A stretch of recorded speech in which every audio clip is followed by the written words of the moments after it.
জীবিতকে মৃত দেখিয়ে ভোটার তালিকা থেকে নাম মুছে ফেলার ঘটনাকে ঘিরে রীতিমতো চাঞ্চল্য ছড়িয়েছে মালদার চাঁচলে। সদ্য রাজ্য এসআইআর ঘোষণা হয়েছে, ঠিক তার আগে এক জীবিত ব্যক্তির ভোটার তালিকায় তার নামের পাশে লেখা রয়েছে ডিলিটেড। অথচ গত লোকসভা নির্বাচনে ভোটও দিয়েছেন চাঁচল থানাপাড়ার বাসিন্দা শ্যামল দাস।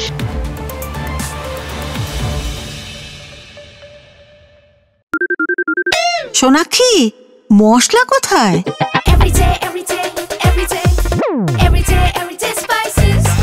এভরিডে মশলা, দেশের স্বাদ। রামকৃষ্ণ আইভিএফ সেন্টার, মা হওয়ার স্বপ্ন পূরণ।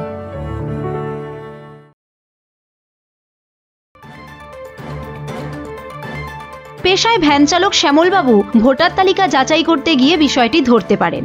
বিষয়টি নিয়ে নির্বাচন কমিশনের দপ্তরে লিখিত আকারে অভিযোগ জানিয়েছেন তিনি। ঘটনাটির সামনে আসতেই শুরু হয়েছে রাজনৈতিক চর্চা। বিজেপির উত্তর মালদা জেলার সাংগঠনিক সাধারণ সম্পাদক অভিষেক সিংহানিয়া জানান, তৃণমূলের চাপে প্রশাসন ভোটার তালিকায় কারচুপি করছে। ভোটার লিস্টে কারচুপি করা, ভোটার লিস্টে গড়মিল করা, এভাবেই তো তৃণমূল জিতছে। একজন ব্যক্তি যিনি 2024-এ লোকসভা নির্বাচনে ভোট দিয়েছেন, 2025-এ দেখলেন উনাকে মৃত বলে ভোটার লিস্ট থেকে নাম কেটে দেওয়া হয়েছে। এটাই তৃণমূলের কাজ, ষড়যন্ত্র। কোথায় কাকে অবৈধ ভোটারকে ঢুকাবে, মৃত ভোটারকে ঢুকাবে, এবং যিনি জীবিত আছেন তার ভোটার লিস্ট থেকে নাম কেটে দেওয়া।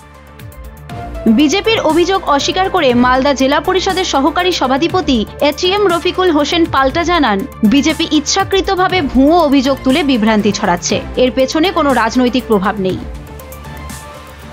একটা কথা বলবো যে ইলেকশন কমিশনকে দিয়ে যেভাবে কেন্দ্রীয় সরকার যে কার্যকলাপ চালিয়েছে, যে প্ল্যানিং করছে, এসআর করুক, এসআর নিয়ে কোনো চিন্তা নেই পশ্চিমবাংলার। কিন্তু এই যে তড়িঘড়ি করে শর্ট টাইমে ভোটের আগে মুহূর্তে এই কাজগুলো, এটা ওদের যে উদ্দেশ্য প্রণীত, ওদের যে বিভ্রান্তিমূলক কর্মকাণ্ড, তার প্রমাণ আমরা পেয়ে যাচ্ছি। শামসি থেকে মুর্তুজ আলমের রিপোর্ট, উত্তরবঙ্গ সংবাদ।